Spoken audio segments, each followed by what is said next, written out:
Miles de nosotros salimos a la calle. Somos una gran mayoría los que queremos decidir nuestro futuro. Y cada vez somos más los que votaremos a favor. Pero el día después de la independencia, ¿qué país queremos? Decidámoslo nosotros, entre todos, aprovechando las herramientas del siglo XXI.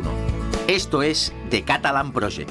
Un punto de encuentro para imaginar, para proponer. Un lugar donde trabajar juntos, con Òmnium Cultural, l'Assemblea Nacional, el Cercle Català de Negocis, la ACP, el col·lectiu Wilson, Help Catalonia, Procés Constituent, Súmate, el col·lectiu Emma, otras iniciativas y tú.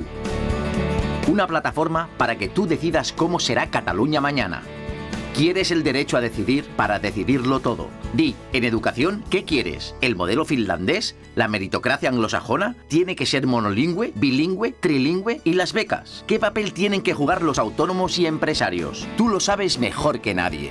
Escribe un texto explicando cómo potenciar la innovación o cómo ayudar a los emprendedores. Compártelo en la plataforma y busca apoyos. ¿Y la democracia? ¿Cómo la podemos mejorar? ¿Cómo evitaremos la corrupción? ¿Listas cerradas? ¿Abiertas? ¿Diputados de distrito? ¿Quieres participar en la creación de leyes? ¿Cómo usamos las nuevas tecnologías? Da una gran idea y aporta links a artículos relacionados de periódicos, blogs o cualquier otra página que ayuden a entender tu punto de vista.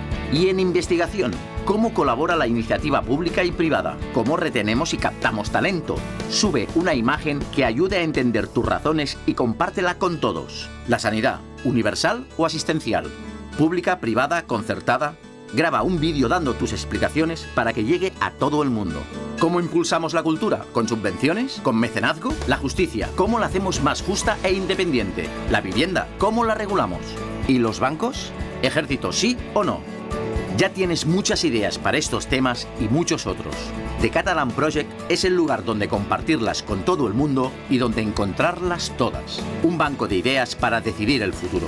Un banco de argumentos en todos los idiomas para que los demás países nos entiendan. Tienes el futuro de Cataluña en tus manos. Empieza a escribirlo.